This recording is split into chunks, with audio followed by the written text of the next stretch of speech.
بسم الله الرحمن الرحيم. الحمد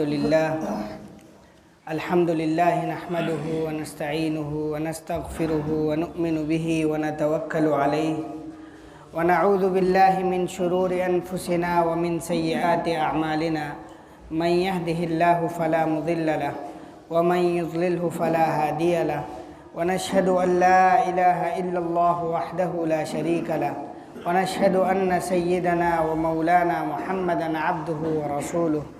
أما بعد فأعوذ بالله من الشيطان الرجيم. بسم الله الرحمن الرحيم. قل هو الله أحد الله الصمد لم يلد ولم يولد ولم يكن له كفوا أحد. صدق الله مولانا العظيم. بزرگوں دوستو، اللہ رب العزت کا بے پایا کرم اور احسان ہے کہ اللہ تعالیٰ نے ہم سب کو تفسیر قرآن، جس کو ہم درس قرآن کے نام سے یاد کرتے ہیں، اس کے 8ویں حصے کا ہم سب کو موقع عنایت فرمایا. اور آج ہم جو یہاں پر جمع ہیں، اللہ کے شکر سے 8ویں مجلس میں ہم یہاں پر جمع ہوئے ہیں، جس پر ہم اللہ تعالیٰ کا جس قدر شکر ادا کریں کم ہے. اور انشاءاللہ آج ہم سورہ اخلاص کی تفسیر سمجھیں گے. بزرگوں دوستو، ابھی میں نے جس سورت کی تلاوت کی ہے، اس سورت کا نام ہے سورۃ الاخلاص. اخلاص کے معنی ہیں کسی چیز کو خالص کر دینا، کسی چیز کو مخصوص کر دینا، جس کا مطلب یہ ہے کہ اللہ تعالیٰ کی عبادت کو صرف اور صرف اللہ تک خالص کر دینا، اللہ ہی کی بندگی تک اس کو مخصوص کر دینا. اس چیز پر زور دیا گیا ہے اس صورت میں. یہ صورت گرچہ انتہائی مختصر ہے، چھوٹی ہے، لیکن بڑی اہمیت کی حامل ہے. اس کا شان نزول کیا ہے؟ اس کا شان نزول یہ ہے کہ اللہ کے نبی صلی اللہ علیہ وسلم نے جب دعوت و ایمان کی ابتدا کی، اس موقع پر کفار مکہ سے اللہ کے نبی نے کچھ سوالات کیے، یعنی کچھ اس طریقے سے ان پر سوالات کیے کہ وہ ان کے جواب دینے سے قاصر رہے اور الٹا اس کے غلط سلط سوالات کرنے لگے. اللہ کے نبی نے پوچھا کہ ارے بھائی، تم جن چیزوں کی عبادت کر رہے ہو، جن چیزوں کو تم اپنا خدا سمجھ رہے ہو، یہ کیسے تمہاری ضروریات کو پورا کر سکتے ہیں؟ تمہارے حاجات کو یہ کیسے مکمل کر سکتے ہیں؟ ان کو تو تم اپنے ہاتھوں سے بنا رہے ہو. ہم سب یہ جانتے ہیں کہ اسلام سے قبل پورے عرب میں ہی نہیں بلکہ پوری دنیا میں بتوں کی عبادت کا ایک رواج تھا کہ لوگ اپنے ہاتھوں سے بتوں کو تراشتے تھے، ان کی ایک شکل بناتے تھے اور پھر اس سے اپنی ضروریات کو مانگا کرتے تھے. یہ رواج عرب میں بھی تھا. تو کفار جب یہ عمل کر رہے تھے تو اللہ کے نبی نے ان سے پوچھا کہ آپ خود ان کو تراشتے ہو، خود ان کو اپنے ہاتھوں سے بناتے ہو اور پھر ان سے اپنی ضروریات کا مطالبہ کرتے ہو. جب یہ خود آپ کے محتاج ہیں اپنے وجود میں، تو یہ آپ کی ضروریات کو کیسے پورا کر سکتے ہیں؟ تو یہ جو جاہل کفار تھے، جنہوں نے ذرا برابر بھی اپنی عقلوں کا استعمال نہیں کیا، وہ الٹا مذہب اسلام پر اور اللہ کے نبی صلی اللہ علیہ وسلم سے کچھ سوالات کرنے لگے.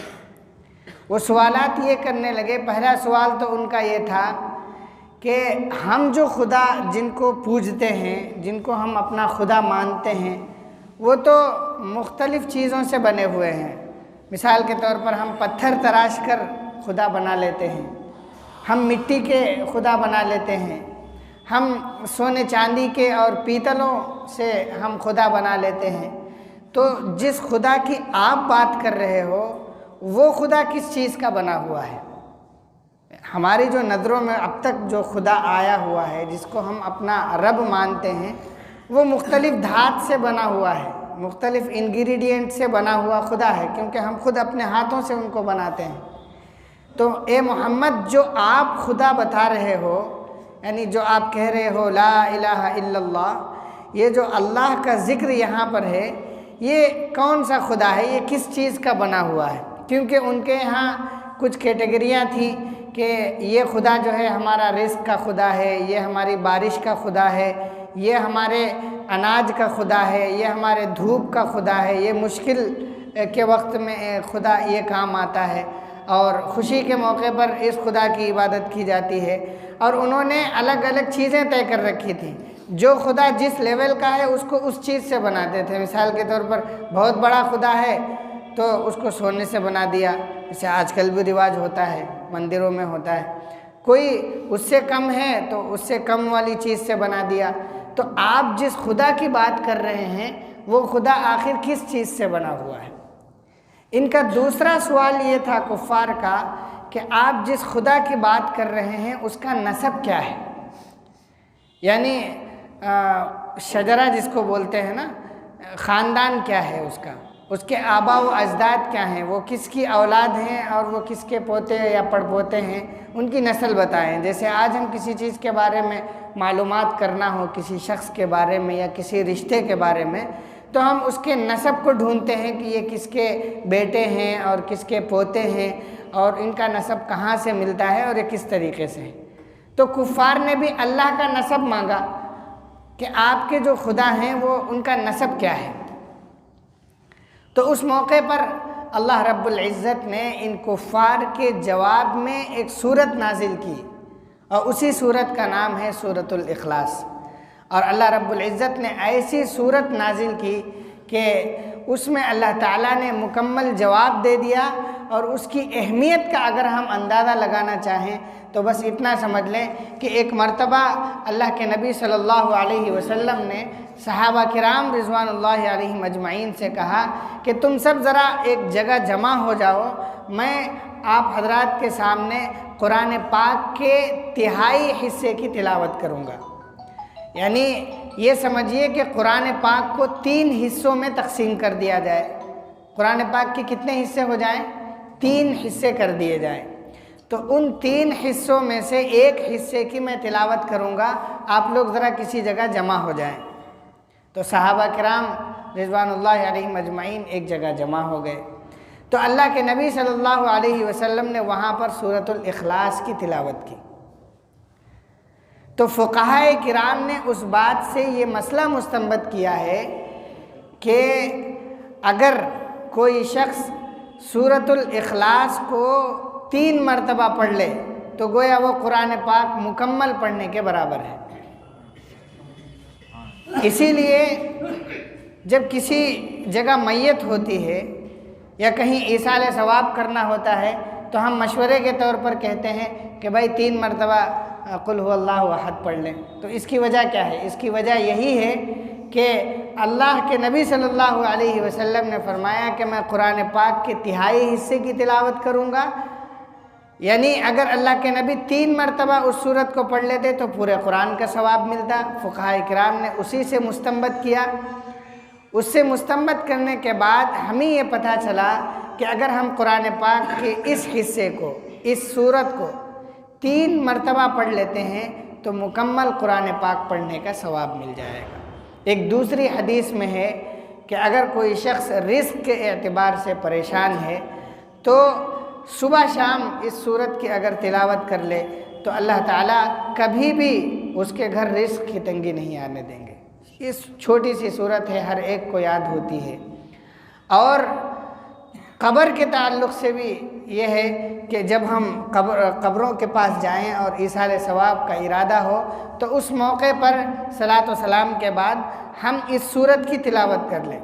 ویسے تو کوئی شریعت میں کوئی طریقہ متعین ہی نہیں کیا گیا ہے کہ آپ کو کیا پڑھنا ہے قبر کے پاس بیٹھ کر، کوئی طریقہ متعین ہی نہیں ہے۔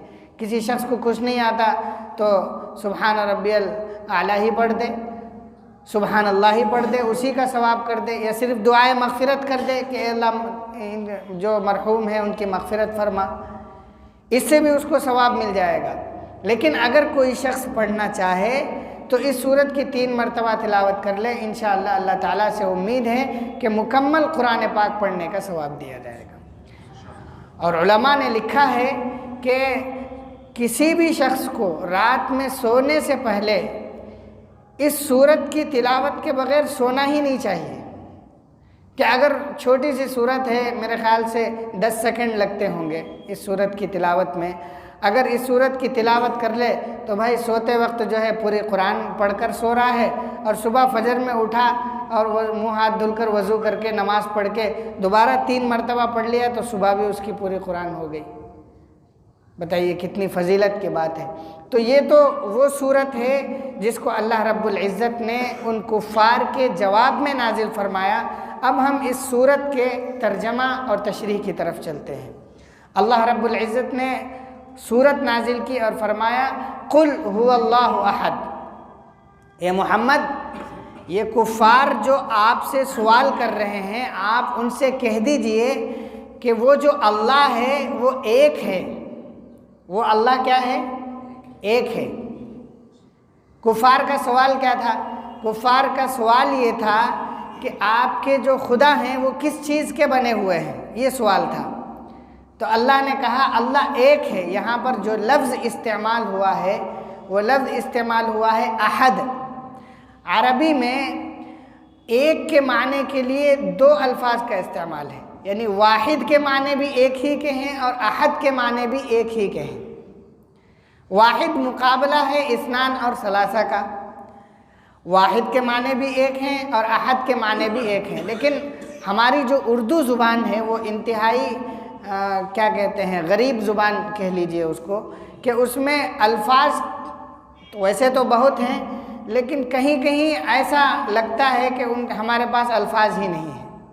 جیسے ایک کے لیے ایک ہی لفظ ہے ہمارے پاس، اس سے زیادہ کوئی لفظ ہے ہی نہیں۔ لیکن عرب میں عربی زبان اتنی وسیع اور مالدار زبان ہے کہ اس کے ہر لفظ کا ایک الگ مفہوم ہے۔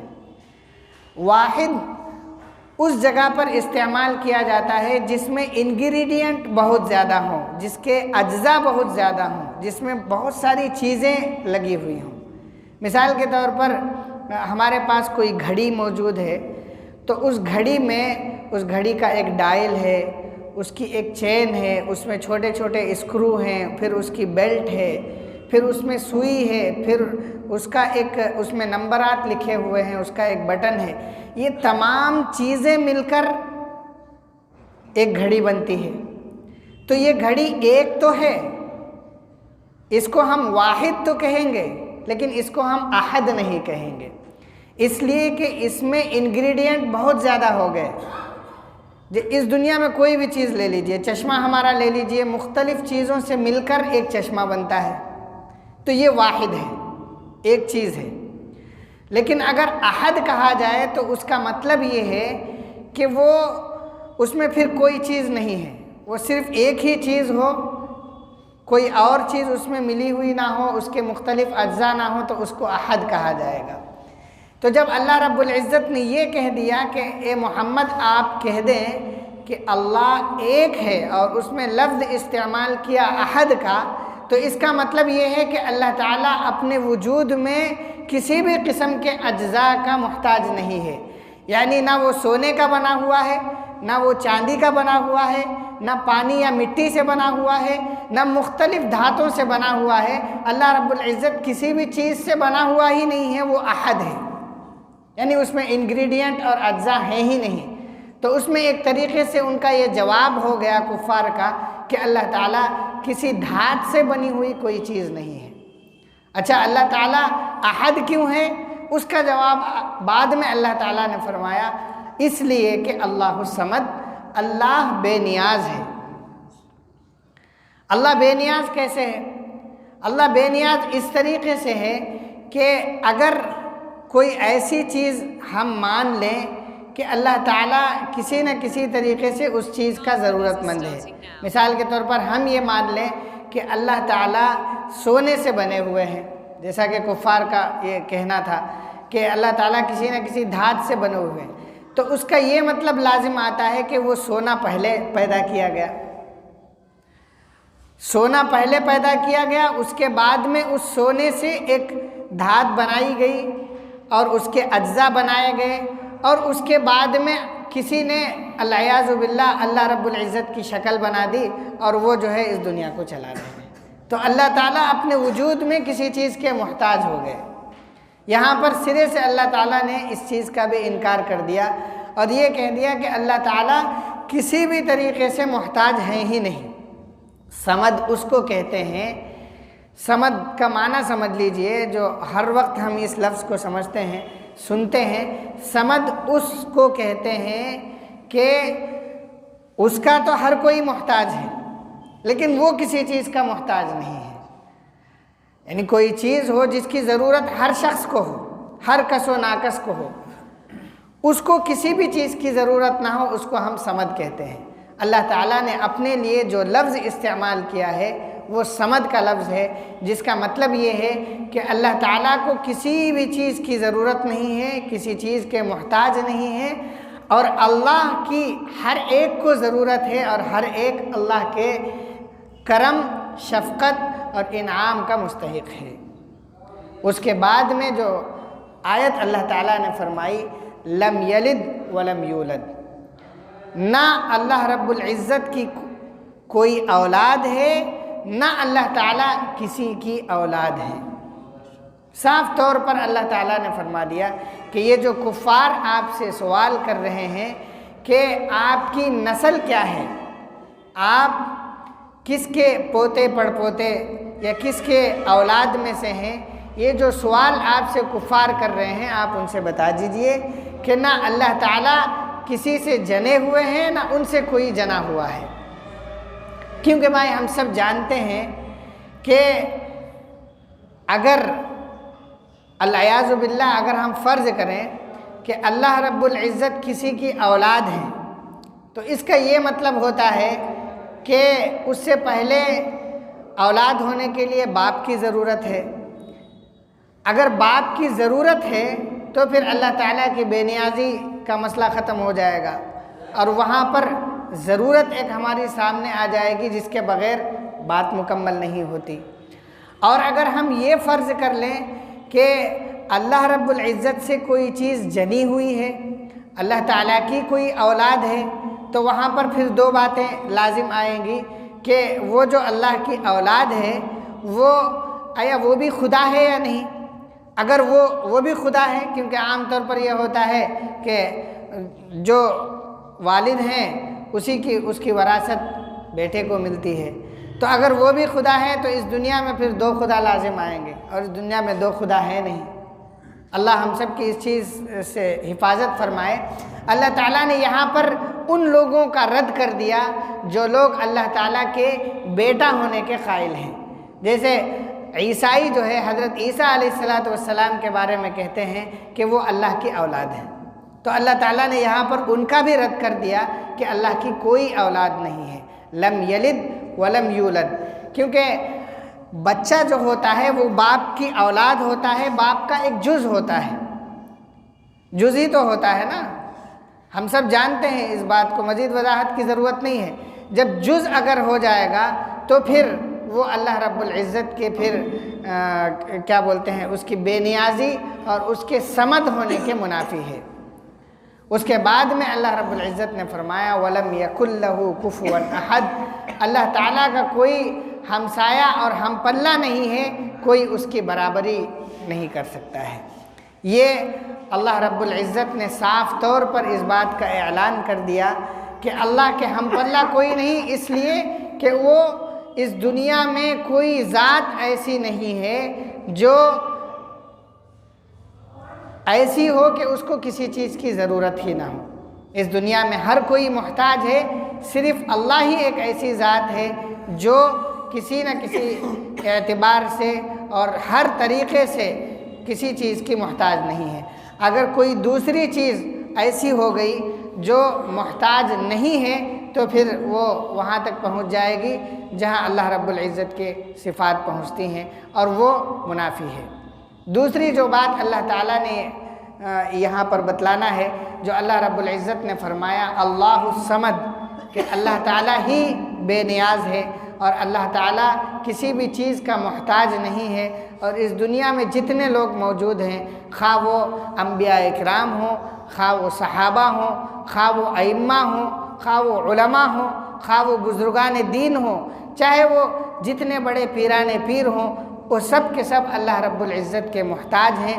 تو آج جو ہم یہ سمجھتے ہیں کہ ہمارے مشکل کشا، ہمارے پریشانیوں کو حل کرنے والے اور ہماری دعاؤں کو منوانے والے اور ہماری مصیبتوں کو حل کرنے والے کوئی بزرگ ہیں، کوئی اللہ والے ہیں، کوئی پیر ہیں، کوئی پیران پیر ہیں، تو یہ وہ چیز ہے جو اللہ کے صفات میں کسی ایک کو شریک کرنا ہے۔ ہم اللہ کے صفات میں گویا کسی ایسے شخص کو شریک کر رہے ہیں جو اللہ تعالیٰ کی صفات کا حامل نہیں ہے، اور یہ چیز وجہ بنتی ہے اور ذریعہ بنتی ہے کفر تک پہنچانے کا۔ اللہ تعالیٰ ہم سب کی حفاظت فرمائے۔ یہ جو پیران پیر کا یا کسی بزرگ سے کسی چیز کو مانگنے کا یہ جو طریقہ ہے، یہ سراسر بدعت ہے اور اس کا شریعت میں کوئی تعلق نہیں ہے، کیونکہ اللہ رب العزت نے اس صورت میں اس چیز کا انکار کر دیا ہے کہ اللہ کے برابر کوئی شخص نہیں پہنچ سکتا۔ اللہ تعالیٰ ہی اس دنیا میں ہے جو بے نیاز ہیں، اور وہی مشکل کشا اور پریشانیوں کو حل کرنے والے ہیں۔ اس کے علاوہ اگر ہم دوسروں سے اپنی ضروریات کو مانگتے ہیں تو یہ ہم اللہ تعالیٰ کی صفات میں کسی کو شریک کر رہے ہیں، اور یہ شرک تک پہنچانے والا ہے، اور اس سے ایمان کے سلب ہونے کا یعنی ایمان کے ختم ہونے کا اندیشہ ہے۔ لہذا ہمیں ان چیزوں سے بچنا ہے، اور جہاں تک ہو سکے ہمیں ان چیزوں سے اپنی زندگیوں کو نکالنا ہے۔ آج جہالت کی وجہ سے، علم نہ ہونے کی وجہ سے اور لوگوں تک بات نہ پہنچنے کی وجہ سے ہم اپنے آپ کو دوسروں کے حوالے کر دیتے ہیں۔ اس کی وجہ یہ بنتی ہے کہ یہ بات مسلم ہے کہ اللہ تعالیٰ نے اس دنیا میں اسباب رکھے ہیں، اللہ تعالیٰ نے اس دنیا میں ذرائع رکھے ہیں۔ مثال کے طور پر میری کوئی ضرورت ہے، مجھے کھانا کھانا ہے، تو اس ضرورت کو مکمل کرنے کے لیے اللہ تعالیٰ نے کچھ اسباب بنائے ہیں۔ مجھے 2 روپے کی ضرورت ہے، تو یہ 2 روپے مجھے کہاں کیسے آئیں گے اس کا اللہ تعالیٰ نے ایک سبب بنا رکھا ہے، یعنی کسی شخص کے ذریعے سے آئیں گے۔ تو یہ جو ذریعہ ہے یہ اللہ تعالیٰ ہی کی توفیق سے ہے اور اللہ تعالیٰ ہی کی اجازت سے ہے۔ اگر کوئی شخص بیمار ہے، پریشان حال ہے، اور کسی بزرگ کی دعا سے، تعویذ سے یا ان کے کسی عمل سے اس کو شفا مل جاتی ہے، تو یہ نہیں ہے کہ وہ خود خدا بن گیا ہے، یہ خود مشکل کشا بن گیا ہے، یہ خود پریشانیوں کو حل کرنے والا ہے۔ اللہ تعالیٰ ہی اس دنیا میں ہے جو اجازت دیتے ہیں، اور ان کی اجازت کے بغیر پتا بھی نہیں ہل سکتا۔ تو اللہ تعالیٰ ان کے اس عمل میں شفا، برکت اور سکون کو ان کے اس عمل میں رکھ دیتے ہیں، یعنی اللہ تعالیٰ اپنی توفیق اس کو دے دیتے ہیں اور اجازت دے دیتے ہیں کہ آپ کے ذریعے سے جو ہے شفا ملے گی۔ تو وہ ذریعہ اللہ تعالیٰ اس دنیا میں بنا دیتے ہیں، اور ہماری غلط فہمی اور کم فہمی یہ ہوتی ہے کہ ہم اس ذریعے کو اصل سمجھ بیٹھتے ہیں، اور جو اصل ہے اس کو ہم بھلا بیٹھتے ہیں۔ لہذا آج اگر ہم بدعات کی دنیا میں جائیں اور سمجھیں، وہاں پر جا کر کچھ نظارے دیکھیں، تو ہمیں صاف طور پر یہ بات سمجھ میں آتی ہے کہ جو لوگ اللہ سے لو لگائے بغیر بزرگان دین سے، خواہ وہ کسی بھی طریقے کے ہوں، ان کی زندگیاں اچھی رہی ہوں، وہ صرف ان بزرگان دین کی جھولیوں میں پڑے رہتے ہیں، ان کی دیواروں سے پکڑ کر اپنی ضروریات کو مانگتے ہیں۔ وہ نمازوں کی ان کے اندر کوئی پابندی نہیں رہتی، اللہ تعالیٰ کا خوف نہیں رہتا، اللہ تعالیٰ سے کوئی امید نہیں رہتی ہے۔ جو کچھ ہیں تو بس حضرت ہیں اور بزرگ ہیں، بزرگ صاحب ہیں، وہی پیر صاحب ہیں جو ہماری ضرورت کو پورا کریں گے، جس کا نتیجہ یہ ہوتا ہے کہ کم علم نہیں ہوتا، احساس نہیں ہوتا، وہ شخص جو ہے ایمان سے خارج ہو جاتا ہے، اور کفر تک پہنچانے والی اور موہم ہیں یہ چیزیں، یعنی پہنچانے والی ہیں کفر تک۔ اللہ تعالیٰ سے دعا کریں کہ اللہ تعالیٰ ہم سب کو ان خطرناک چیزوں سے حفاظت فرمائے، اور اس صورت پر ہم جہاں تک ہو سکے عمل کریں، اور اس صورت کی زیادہ سے زیادہ تلاوت کریں۔ یہ صورت بنیاد ہے، یہ صورت ایک پلر ہے انسان کے ایمان کا، کیونکہ اس میں اللہ رب العزت کی توحید کو بتلایا گیا ہے، اللہ رب العزت کی وحدانیت اور آپ کی یکتائیت کو بتلایا گیا ہے کہ اللہ ہی ہیں جو اس دنیا میں ہر چیز پر قادر ہیں، اور اللہ ہی ہیں جو اس دنیا کو چلا رہے ہیں، وہی مشکل کشا ہیں، وہی مصیبتوں کو ختم کرنے والے ہیں، وہی زندگیوں میں برکت اور سکون کو لانے والے ہیں، اور وہی ہیں جن کا مقابل اس دنیا میں کوئی نہیں ہے۔ اور اس کے علاوہ جو بھی اس دنیا میں مخلوقات پائی جا رہی ہیں وہ اللہ کی محتاج ہیں، ان کو اللہ کی ضرورت ہے۔ اللہ کی توفیق اور اللہ کی اجازت کے بغیر اس دنیا میں کچھ ہونے والا نہیں ہے۔ ہم اس صورت کی زیادہ سے زیادہ تلاوت کریں، اپنے مرحومین کے پاس جب بھی ہم جائیں، خواہ وہ قبرستان میں ہو یا ہم اپنے گھروں میں بیٹھے ہوئے ہوں، اس صورت کی ہم تلاوت کر کر ان کے نام کچھ بخش دیا کریں۔ استغفار، درود و شریف اور استغفار کے بعد اس صورت کو 3 مرتبہ پڑھ لیں، پورے قرآن کا ثواب اللہ تعالیٰ عطا کر دیں گے۔ اور سونے سے پہلے اس صورت کا اہتمام کریں، اور جو حضرات رزق کے اعتبار سے پریشان ہوں، رزق کے اعتبار سے بہرحال ہر کوئی پریشان ہے، چاہے جتنا مالدار ہو چاہے جتنا غریب ہو، ہر شخص کو ہمیں اپنی زندگی کا ایک حصہ بنا لینا ہے کہ صبح اور شام ایک ایک مرتبہ اس صورت کی تلاوت کر لینی ہے۔ اللہ تعالیٰ ہم سب کو کہنے سننے سے زیادہ عمل کرنے کی توفیق عطا فرمائے۔ وآخر دعوانا الحمدللہ رب العالمین۔ سبحان اللہ وبحمدہ، سبحانک اللہم وبحمدک، ونشہد ان لا الہ الا انت، ونستغفرک ونتوب الیک۔ سبحان ربک رب العزت عما یصفون، وسلام علی المرسلین، والحمد للہ۔